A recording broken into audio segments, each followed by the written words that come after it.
Good morning students. आज हम आज की क्लास में एक नया चैप्टर स्टार्ट कर रहे हैं।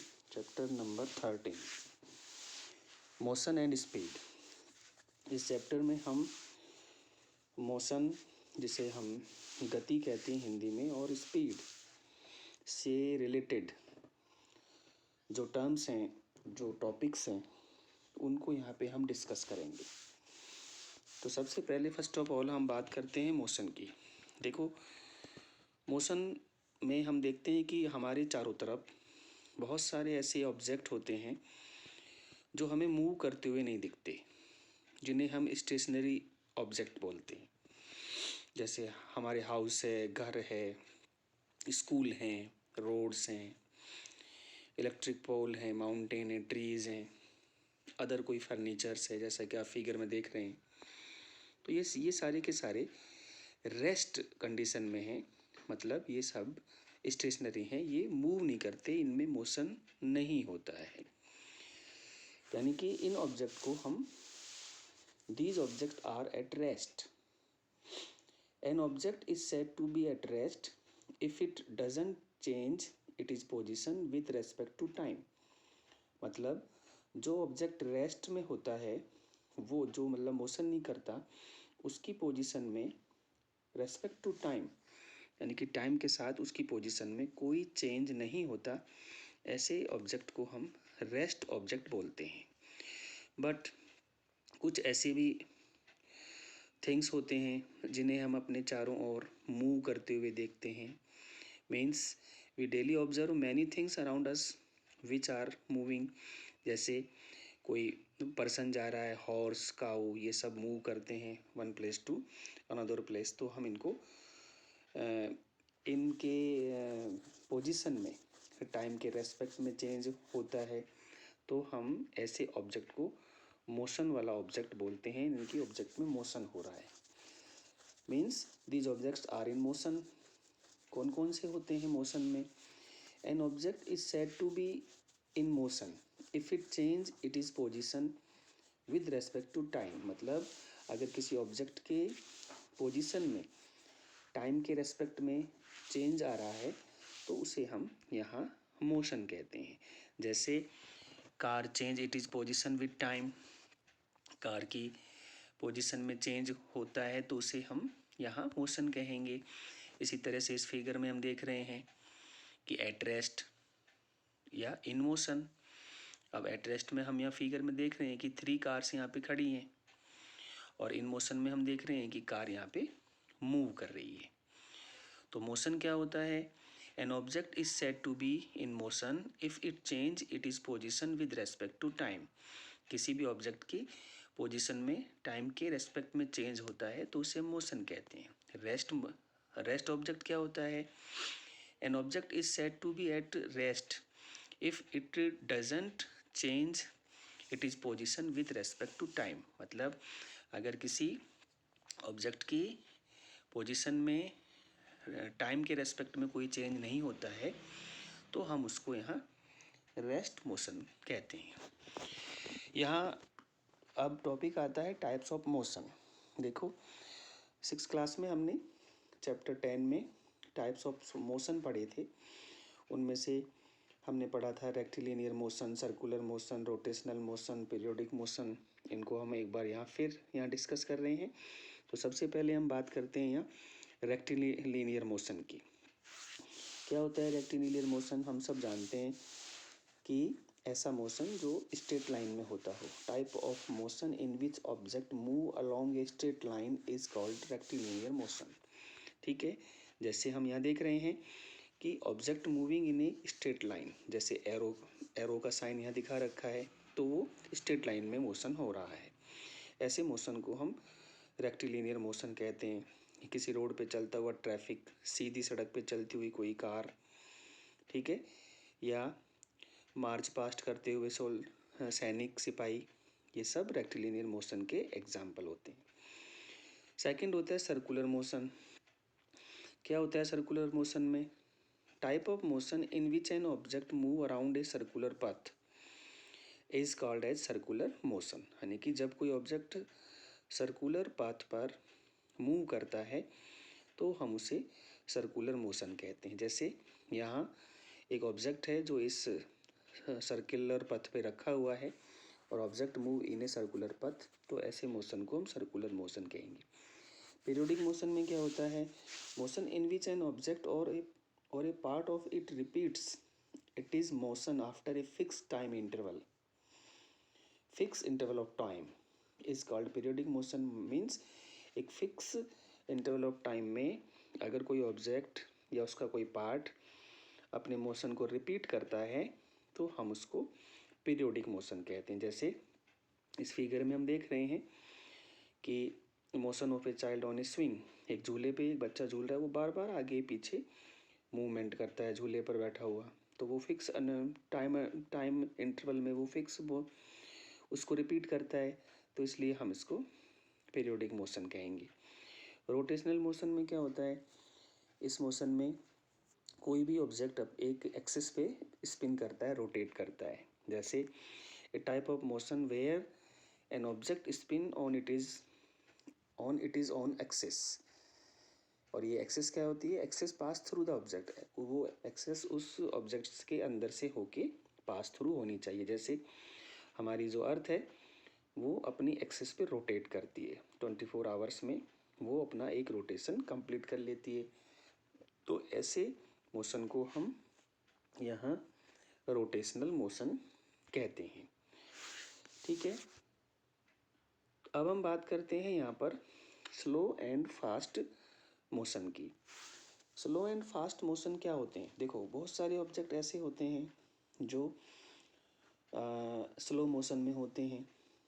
जैसे रोड पे चलती हुई साइकिल स्लो है, और कुछ ऑब्जेक्ट ऐसे होते हैं जो फास्ट होते हैं, जैसे कि रोड पे चलती हुई कार। तो it is common experience that the motion of some object is slow while that the some others is fast. जैसे कि स्लो क्या है यहाँ पे? साइकिल स्लो है, किसके कंपेरेटिवली? कार के कंपेरेटिवली। कार यहाँ फास्ट मूव करती है, साइकिल यहाँ पे स्लो मूव करती है। अब जैसे यहाँ पे हम जो है कौन स्लो है कौन फास्ट है, इसको देखने के लिए हम यहाँ एक एक्सपेरिमेंट करते हैं, एक एक्टिविटी करते हैं। यहाँ पे 5 बच्चे हैं, ABCDE, और ये जो है एक स्टार्टिंग पॉइंट पे खड़े हैं और इनको 100 मीटर रन करना है, फिनिश लाइन को टच करना है। अब इस 100 मीटर को ये जब रन करेंगे तो ये कौन स्लो होगा और कौन फास्ट होगा, ये हमको देखना है। अब इसके लिए हमें क्या करना पड़ेगा? इसके लिए हमें यहाँ पर इनकी जो कितना टाइम ले रहे हैं ये फिनिश लाइन तक पहुँचने में, उसको मेज़र करना होगा। तो जब हम इनका टाइम मेज़र करेंगे तो हमें पता लग जाएगा कि कौन स्लो था और कौन फास्ट था। ठीक है, तो जब इनकी रेस फिनिश होती है, फिनिश लाइन को ये टच करते हैं, तो उसके कुछ रिजल्ट आते हैं। क्या रिजल्ट आते हैं? रिजल्ट ये है, पर्सन ए को सेकंड रैंक मिली, बी को फर्स्ट रैंक मिली, सी को 4, डी को 3 रैंक और ई को 5 रैंक मिली। कितना टाइम लिया? पर्सन ए ने 20 सेकेंड लिए, बी ने 18 सेकेंड लिए 100 मीटर को कवर करने में, डिस्टेंस को कवर करने में। सी ने यहाँ 30 सेकेंड लिए, डी ने यहाँ 25 सेकेंड लिए, ई ने यहाँ 35 सेकेंड लिए। ठीक है, यानी कि ये यहाँ पर अलग अलग सेकंड यहाँ पे लेते हैं। तो यहाँ पे रैंक यहाँ पे फास्ट कौन है? फास्ट यहाँ पे बी है। क्यों? क्योंकि उसने यहाँ पे जो है सबसे कम टाइम लिया है, यानी कि जिसने सबसे कम टाइम में उस 100 मीटर डिस्टेंस को कवर किया, इसका मतलब उसकी स्पीड फास्ट थी। तो यहाँ हम फास्टेस्ट कौन है? फास्टेस्ट बी है। और स्लोएस्ट कौन है? स्लोएस्ट ए है। क्यों? बिकॉज उसने यहाँ पे 35 मिनट लिए हैं 100 मीटर डिस्टेंस को कवर करने में, और बी ने यहाँ पर जो है 18 सेकेंड लिए हैं। तो हम यहाँ पे देख सकते हैं कि बी सबसे फास्ट है, फिर उससे कम है ए, फिर उससे कम डी, फिर उससे कम सी, और सबसे कम जो स्लो है वो है ई। तो इस तरह से हम यहाँ टाइम को लेकर, यानी कि उन्होंने उस डिस्टेंस को कितने टाइम में कवर किया, उससे हम उनकी स्लो या फास्ट जो है उसकी स्पीड हम यहाँ निकाल सकते हैं। तो स्लो मोशन क्या होता है? स्लो मोशन में an object cover a particular distance in more time. यहाँ पे जो मोर टाइम लेगा, ज़्यादा टाइम लेगा, जैसे कि यहाँ इस फिगर में यहाँ ई ने सबसे ज़्यादा टाइम लिया, तो वो स्लो मोशन में है। कितना टाइम लिया, 35 सेकेंड लिया। और फास्टेस्ट मोशन में क्या होता है, an object cover a particular distance less time.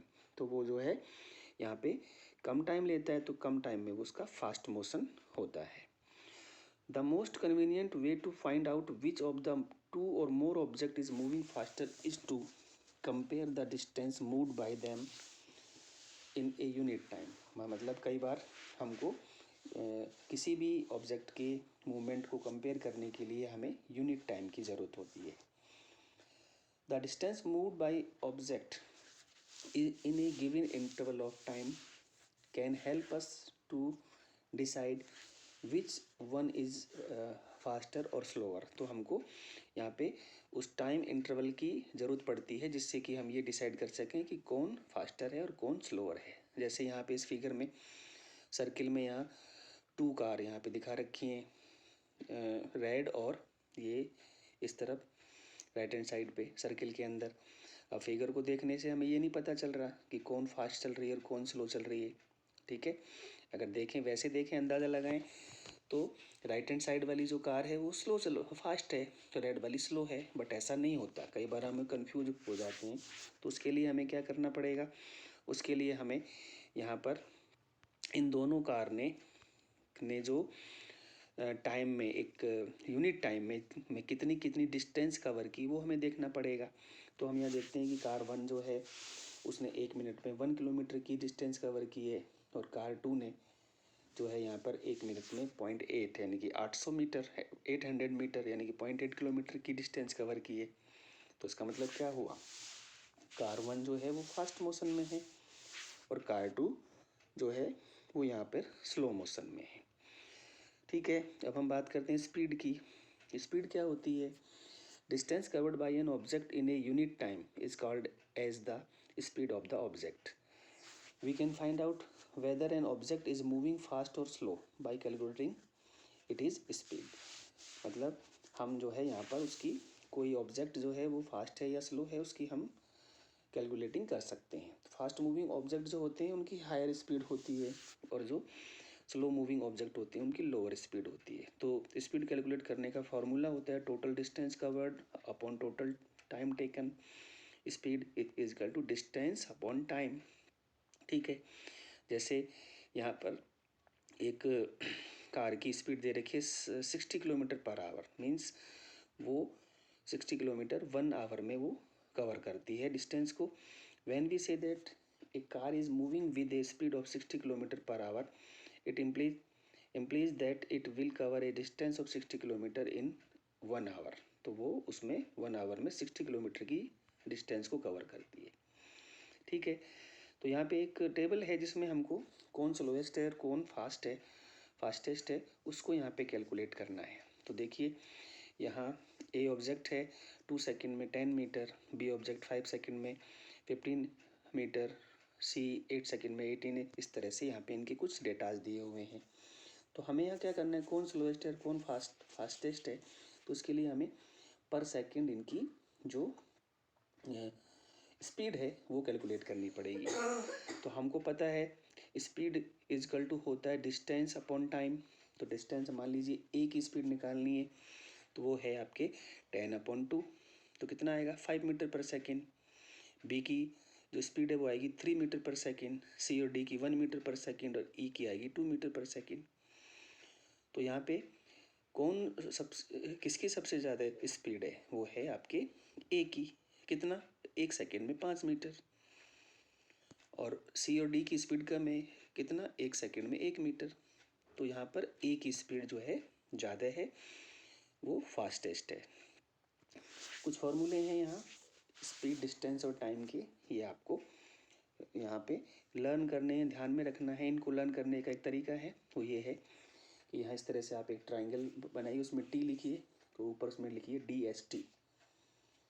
तो जैसे आपको डिस्टेंस निकालनी है तो डिस्टेंस इज इक्वल टू हो जाएगा स्पीड इनटू टाइम। आपको स्पीड निकालनी है तो हो जाएगा डिस्टेंस अपॉन टाइम। आपको टाइम निकालना है तो डिस्टेंस अपॉन स्पीड हो जाएगा। इस तरह से हम यहाँ इनको कैलकुलेट कर सकते हैं। तो आज के लिए इतना ही था, कल हम नेक्स्ट टॉपिक की यहाँ पे डिस्कस करेंगे। Thank you.